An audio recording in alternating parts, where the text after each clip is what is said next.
స్వాగతములు. ఈసారి మనం ఏ సమాచారం కంటే హృదయానికి చేరే ఒక అద్భుతమైన ఆలయాన్ని గురించి మాట్లాడుకుందాం. సింహాచలంలో ఉన్న శ్రీ వరాహ లక్ష్మీ నరసింహ స్వామి ఆలయం గురించి. ఆహా, అది నిజంగానే ఆసక్తికరమైన విషయం. ఇది మాత్రమే కాదు, పురాణ చరిత్ర, శిల్పకళ. అవును, ఈ ఆలయం మన పురాణ లోకంలో ఒక ప్రత్యేక స్థానం సంపాదించి ఉంది. ఇక్కడ ప్రతి ఒక్క అంశం పెద్ద చూపుతో కూడి ప్రతి అవకాశం గురించి చెప్పబడినట్టు ఉంటుంది. నిజమే.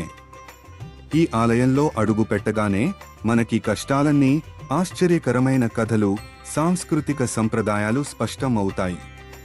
ఇంటూ చందని, కప్పిబడి, మౌలిక విరాట రహస్యాల గురించి. ఉదాహరణకు, ఒకరోజు మాత్రమే నిజరూప దర్శనం కాదని అంటారు. ఇదే దాని ఆత్మీయతకు కారణం. అవును, ఇది సర్వసాధారణ ఆలయంలా కాదు. ఇది ఉత్కృష్ట తాత్వికత్వ, పురాణ చరిత్రతో కూడిన ఒక దివ్య పరిశ్రమ అని చెప్పుకోవచ్చు. టైమ్డేల్ పదాలు ఉంటే దీని నిర్మాణంలో వివిధ రాజవంశాల శైలి, శిల్ప చిత్రాలు మరియు విభిన్న సంప్రదాయాలు కలిసిపోయి ఒక సంపూర్ణ చిత్రాన్ని సృష్టించి ఉంటాయి. నాకు సరిగ్గా చెప్పాలంటే, ఈ ఆలయ నిర్మాణం నరసింహుడి యొక్క వరాహ రూపం ద్వారా పురాతన సామ్రాజ్యాల కథలను ప్రతిబింబిస్తుంది. అవును, ఒకవేళ చెప్తే ఇక్కడ ప్రహ్లాద కుమారుడి సాహస కథ, హిరణ్యకశిపు విన్యాసము అన్నీ ఒకే చోట, ఒకే అనుభూతిగా ఉంటాయి కదా. నా మాట విన్నా, ఈ ఆలయం తన అనేక మలుపులతో, ఆనంద క్షణాలతో మాత్రమే కాదు, నిరంతరం మారుతూ ఉన్న చరిత్రతో పాటు మనతో ఉంది. నిజమే. ఇక్కడి శిల్పాల గురించి అర్థం చేసుకోవడానికి చిన్న చిన్న విషయాలు చెప్పుకోవడం అంటే ఒక చిన్న అనుభవాన్ని పంచుకోవడం లాగే అనిపిస్తుంది. అందులో ఒక ప్రత్యేకమైన విషయం ఉంది. చందనంతో కప్పబడే ఆ ప్రక్రియ, అది ఒక్కో రోజు నిజ రూప దర్శనాన్ని సాధ్యపడదని చెప్తుంది.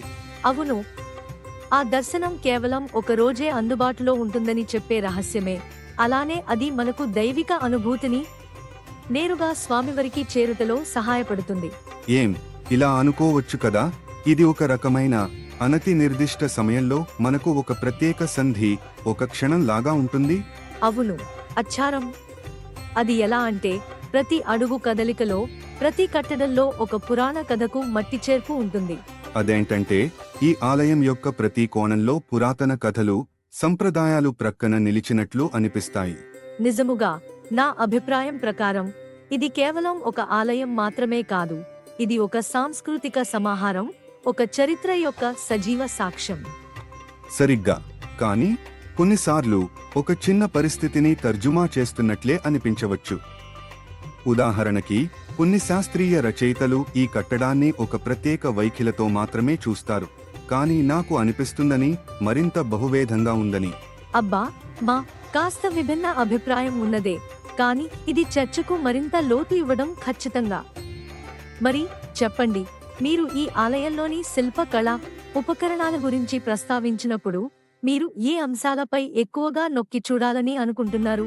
నేను అనుకుంటే, స్వామివారి విగ్రహం మరియు చందనం కప్పడం ప్రక్రియ, అవి ఎలా తన భక్తులకు ఆశల, ఆత్మీయ అనుభూతిని కలిగిస్తాయో అందుకు ఉన్న సాంకేతిక పరంగా వివరణ ఇవ్వాలన్న భావన ఉంది. అవును, ఇది ఒక మేజిక్ లాంటి విషయం. ఉదాహరణకి, మా రోజువారీ జీవితంలో ఒక ప్రత్యేక సందర్భంలో కేవలం ఒక చిన్న దృష్టిలోనే నిజంగా దైవిక అనుభూతి లభించడం అచ్చం కాదేమో అని. మరి అది మరింతగా ఆకర్షించే ముఖ్యాంశమే.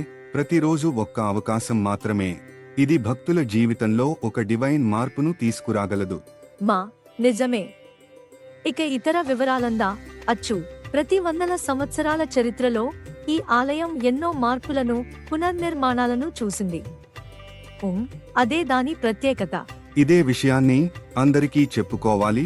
ఈ ఆలయం కేవలం ఒక దేవాలయం కాదు, అది ఒక జీవంత చరిత్ర, సమగ్ర పురాణ సాహిత్యం లాంటిది. ఆలోచించండి, రాచరిక కథలు, వంశాల కథలు, పూర్వీకుల విశ్వాసాలు, ఇవన్నీ కలిసి ఒక అద్భుత దృశ్యం సృష్టించాయి. ప్రతి మూలలో అది. అవును, అదితో పాటు ఆలయాన్ని చుట్టూ ఉన్న పరిసరాలు కూడా ఎంతో విశేషంగా ఉన్నాయి. ఉదాహరణకి, సముద్రం దగ్గర ఉండు మార్గం, పాదయాత్రలు, ఇవి కూడా భక్తులను తమలోకి ఆకర్షిస్తుంటాయి. అయితే ఇలా చెప్పుతూ ఒక ప్రశ్న వస్తోంది, మనం ఈ ఆలయాన్ని చూసినప్పుడు దాని చారిత్రక పరిమితులు, మార్పులు ఎలా ప్రభావితం చేశాయో మనం ఎంతవరకు అర్థం చేసుకోవచ్చు? నిజమే, కానీ కొన్ని విశ్లేషకులు ఈ ఆలయపు పునర్నిర్మాణాన్ని సంప్రదాయ మార్పుల ఒక సహజ అవలంబనగా, యూతులు మధ్య ఒక సాంస్కృతిక ప్రేరణగా చూడటం తప్పకచ్చు అనే అభిప్రాయాన్ని వ్యక్తం చేస్తున్నారు. అది కూడా ఒక దృక్పథం. ఒక్క నిపుణుడికి ఇది ప్రత్యేకమైన చరిత్ర, మరొకరికి ఇది సాంస్కృతిక సంయోజనమనే భావన. కానీ కడుగుతున్న దృఢత్వం ఏమిటంటే, ప్రతి క్షణం, ప్రతి మూలలో మనకి ఒక దైవ మార్పిడి కనిపిస్తుంది. సరే, మరేమి ఇక్కడి ఉత్సవాలు, తీరా సందర్శనల సంగ్రహం అన్నీ భక్తుల మరియు సాంస్కృతిక చైతన్యం యొక్క ప్రతిబింబం. అవును. ఉదాహరణకు చందన్ ఉత్సవం, కప్పాన్ ఉత్సవం, ఇవి వాస్తవానికి భక్తుల సుప్రసిద్ధ కార్యక్రమాలు. ప్రతి సంవత్సరం అనేక కొలతల నమ్మకాన్ని, ఆత్మీయ ప్రేమను ప్రదర్శిస్తాయి. ఖచ్చితంగా. కానీ నా మాట విన్నా, మీరు చెప్పిన వాటిలో ఒక చిన్న అంశం నాకు నిన్న కాస్త సమాచారాన్ని తరచామని అనిపిస్తుంది. కొన్నిసార్లు ఆధునిక కాలంలో ఈ గొప్ప చారిత్రక ఆలయం గురించి సమాచారాన్ని ఎంత సరళంగా పంచుకోవడంలో కొంత సవాల్ ఉందని నేను భావిస్తున్నాను. ఇది నిజం. ఇప్పుడు మొబైల్ ఫోన్లు, టీవీలు ఉన్నాయి, కానీ ప్రామాణికమైన పూర్వీకుల చరిత్రను సరైన రీతిలో ప్రచురించడం కొంత సవాలుగా మారింది.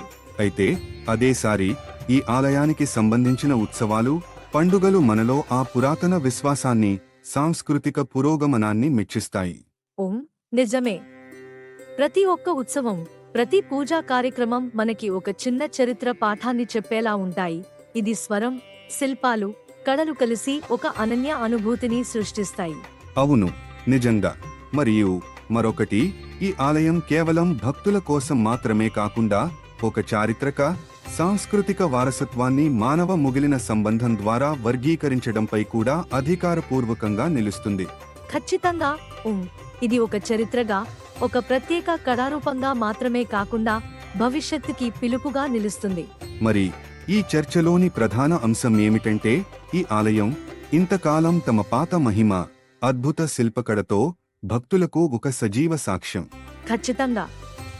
అలా మనం ఈ చారిత్రక ఆలయాన్ని, దాని గాథలను, సంప్రదాయాలను మరియు భక్తి మేళవింపుని వివరంగా తెలుసుకోవడం మన సాంస్కృతిక వారసత్వాన్ని మరింతగా అవగాహనలో పెట్టే పనిచే. ఇదే చివరగా చెప్పాలంటే, ఈ ఆలయం మనకు ఒక అనేక కోణాల అనుభవాన్ని, ఒక జీవితాంత అద్భుత చరిత్రను, సాంస్కృతిక ప్రయాణాన్ని అందిస్తుంది.